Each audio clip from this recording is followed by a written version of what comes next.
to their team. They tell me their child is not interested and they feel like they're talking to a wall.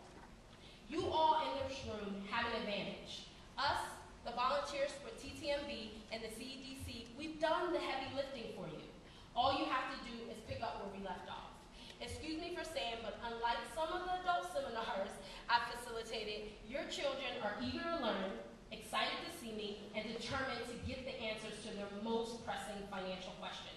Now you may be saying, most pressing financial questions? I handle everything. You'd be surprised to know that your child is thinking about more than just their school clothes budget. What my mom is doing with my money, how do I establish credit while still in school? Why do parents put bills in their kids' name? What does bad credit mean? Why do I hear it all the time? Are just a few questions that I've been asked throughout the years. I'm pretty candid in my responses, but again, I tell them to share what they've learned in my session and verify my answers with their parent. But unfortunately, this is where a lot of the teens experience the pushback. Again, I want to impress upon you the importance of looking at this as an opportunity. I developed an acronym for you to use when your kids approach you about difficult financial questions or concerns. Even though I designed this for the talk of the financial birds and bees, you can use this for any difficult conversation you may need to have with your team. The acronym is LOVE. That's LOVE. Say it with me. LOVE. Great. The L is for listen. Hear your child out. Focus on what they are saying. Oftentimes, parents are caught off guard and really get tense because they may be embarrassed because they don't know the answer to the question, especially when we're talking about financial literacy. Check your evil eagle at the door, your poisonous pride, and sit there and talk to the child. It's about them at that moment. This is about listening to your child and giving them 100% of your attention. The O is for observe. Observe your child's excitement or lack of when speaking of this topic.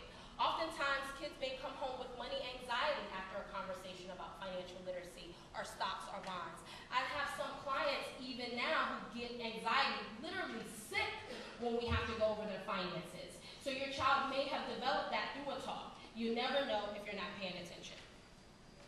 The story I tell you about my aunt, and a lot of you can remember, running up my cousin's credit, that may cause anxiety for your child.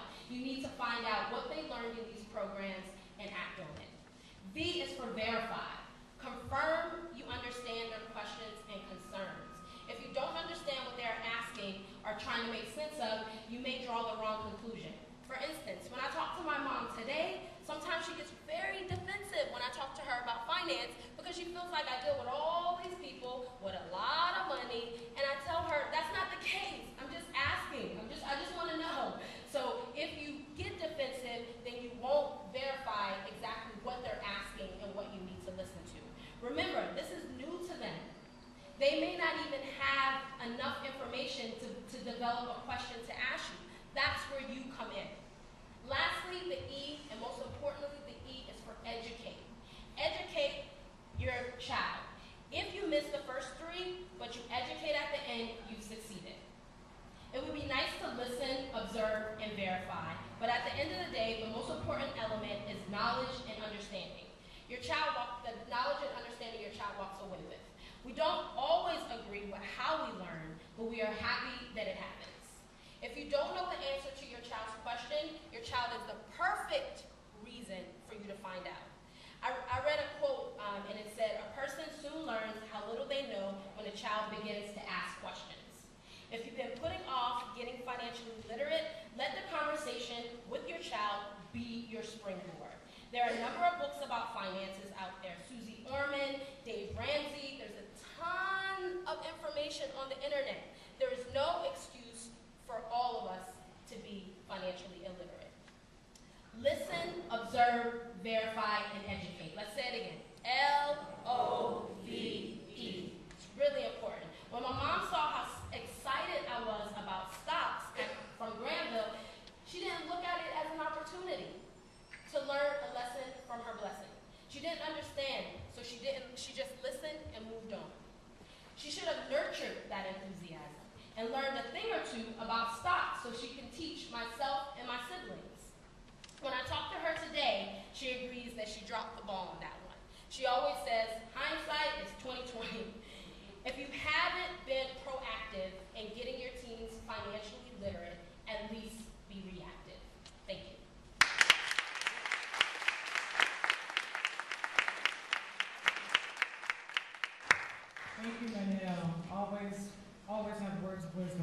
so much.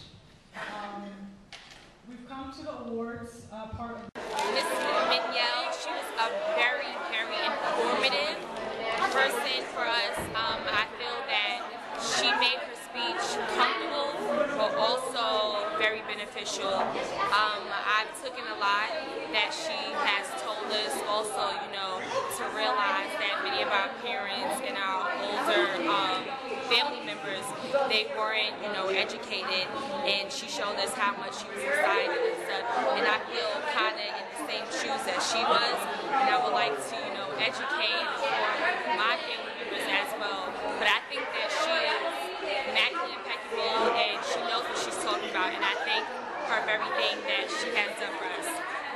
She was great. She was better than great. She was perfect.